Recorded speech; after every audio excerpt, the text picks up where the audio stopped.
Сәлеметсіздер ме? Қазақ әдебиетінен бірге тест жаттайық. Бірінші бөлім.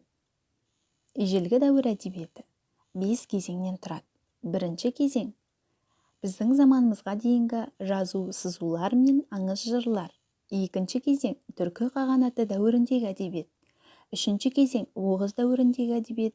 Төртінші кезең. Ислам дәуіріндегі әдебиет. Бесінші кезең. Алтын орда дәуіріндегі әдебиет.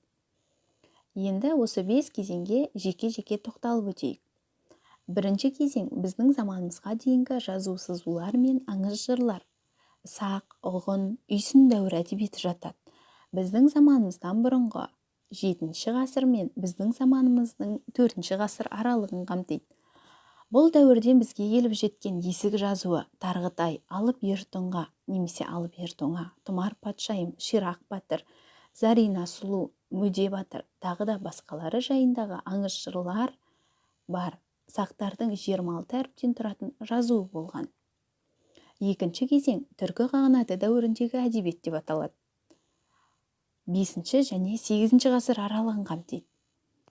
Архон ескерткіштері, Білге, Күлчегін, Тоңқоқ жырлары жазған кісі Иолық Тегін. Үшінші кезең Оғыз дәуіріндегі әдебиет. 9-10 ғасырдың аралығын қамтиды. Қорқыт ата кітабы және Оғыз қаған жыры жатады. 4-ші кезең Ислам дәуіріндегі әдебиет. 10-12 ғасыр аралығын қамтиды. Бұл дәуір әдебиеті шығарма иесінің шыққан ортасына қарай екіге бөлінеді. Бірінші сыр дәуір әдебиеті және Қарахан әдебиеті болып екіге бөлінеді. Сыр бойы әдебиетіне Әл-Фараби, Ахмет Яссауи, Ахмет Югінеки, Сүлеймен Бақырғани жырлары жатса, екінші кезең Қарахан әдебиетіне Жүсіп Баласағұн мен Махмұд Қашқаридің шығармалары жатады. 5-ші кезең Алтын Орда дәуіріндегі әдебиет. 13-ші және 14-ші ғасыр аралығын қамтиды. Рабғузи, Хорезми, Сейф Сараи шығармалары жатады. Енді алғашқы кезең біздің заманымызға дейінгі жазу сызулар мен аңыз жырларды тәңірлік дәуір әдебиеті деп те атап жатады. Осы тақырыпқа арналған ежелгі дәуір әдебиеті атты Немат Келімбетовтің оқулығы бар. Ежелгі дәуір әдебиетінің, тәңірлік дәуір әдебиетінің ең алғашқы өкілдерінің бірі Алып Ертұңа. Оны Алып Ертұңға деп те атайды. Өте көне замандарда өмір сүрген түркілердің көсемі. Иран ақыны Фирдаусидің Шахнама кітабының кейіпкері.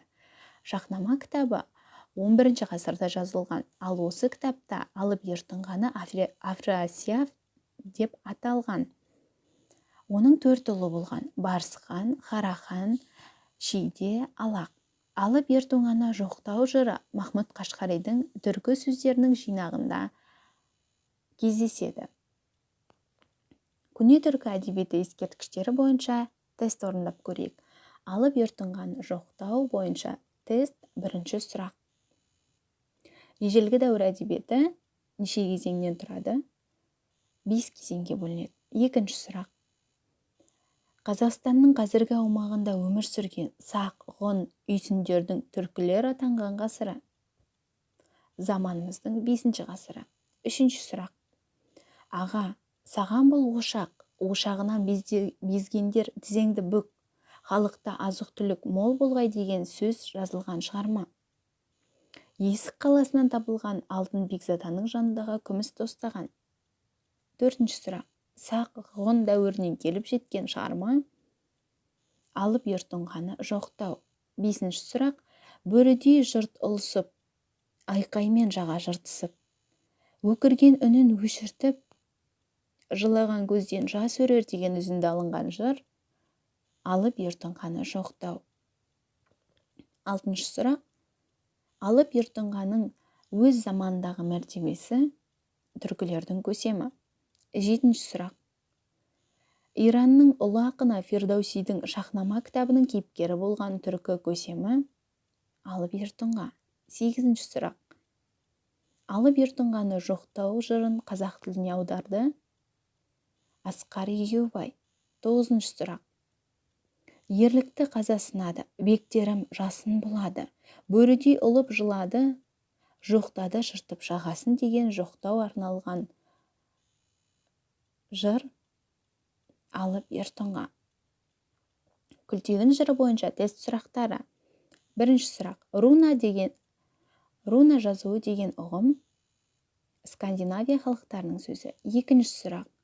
Күлтегін жырын тапқандар кімдер?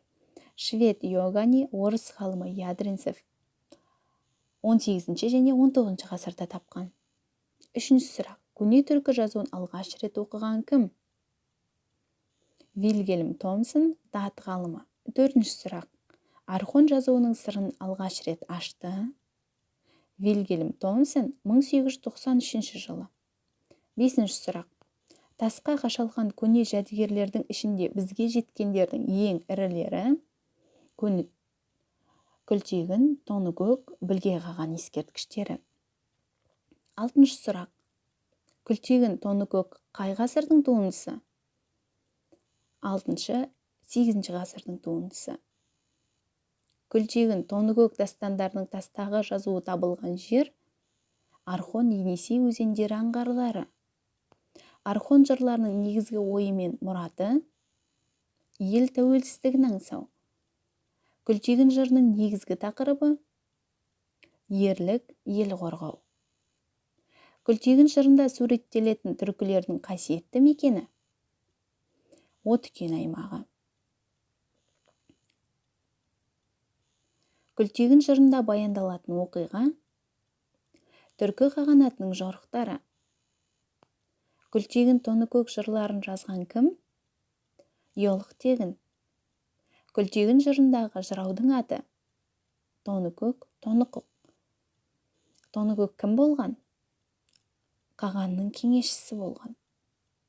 Күлтегін батырдың ақылшысы, кеңесшісі кім? Тоныкөк. Күлтегін жырындағы елтеріс қатаған білге қағандардың ақылшысы болған кейіпкер Тоныкөк. Күлтегін жырындағы Күлтегін мен білгеннің әкесінің аты елтеріс қаған. Елтеріс хан өмірден өткенде артында қалған ұлы білге. Әкелері елтеріс қайтыс болғанда балалары Күлтегін мен білгенің жастары нешеде болды? Білге 7 жаста, Күлтегін 5 жаста. Күлтегін жырындағы тауғаштар деп аталатын тайпа кімдер? Қытайға қараған түркі тайпалары. Күлтегін жырында түркілер 50 жыл бойы қай халықтың бодандығында болған? Тауғаштардың. Күлтегін ескерткішінің көшірмесі қойылған жоғарғы оқу орны Лев Гумилев атындағы Евразия ұлттық университеті.